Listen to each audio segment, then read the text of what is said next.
স্বপ্ন দেখিস এবং আলোক দপদপ করে জ্বলছে নিমছে স্বপ্নে আসে এবং যারা স্বপ্নে অনেক রকম বিভিন্ন রকম স্বপ্ন দেখিস, একটা স্বপ্ন নয় বেটা। আমি আইএনএটি লোকের দিক পারবো?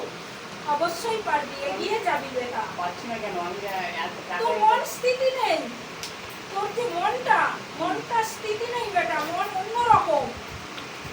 আর আমাকে ছেড়ে জন্য বাইরে কাটাতে হবে, আমাকে কলকাতাতে আমি কি কাজে পাবো না? আমি বাইরে এত বছর ছেড়েছিলাম, বাইরে আমার থাকতে ভালো লাগে কেন? আমাকে দীর্ঘ জীবন এই কথা, আজ আমার বয়স এত হয়ে গেছে, আমার শরীর হয়ে আমার, আমি আস্তে শিখে যাচ্ছি, আমি কি কোনো কিছু করতে পারছি না।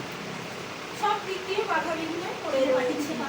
যেন আমাকে সব দিক থেকে আমার যেন ঠিকঠাক থাকে, আইনমন্ত্রী করতে হবে, সাংবাদিক আমরা যেন খুব তাড়াতাড়ি করতে পারি, চাকরি যেন পারমানেন্ট থাকে আমার, যেন সেদিকে কেউ যেন চুরি না করতে না পারে, আর দুধ ক্রেডিট এইসব থেকে আমাকে যেন আকর্ষণ করতে পারে। সেরকম মায়ের কাছে জানি আমাকে সেরকম কিছু একটা দিন যেন আমি সাকসেস করতে পারি, যেখানে যাই সেখানে।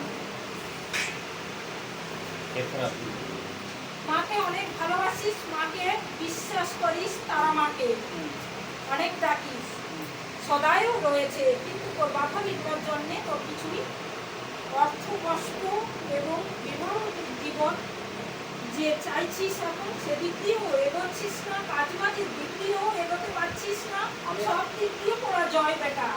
আমি তো চাকরিও করতাম মুম্বাইতে, চাকরিটা আমার নেভিতে চলে গেছে।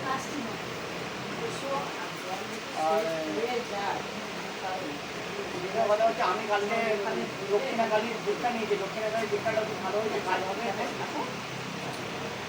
দেখ বেটা, নিয়েছিস ঠিকই, মায়ের দীক্ষা নিয়েছিস, জয় জয় করে এগিয়ে যাবি, কিন্তু তোকে কর্ম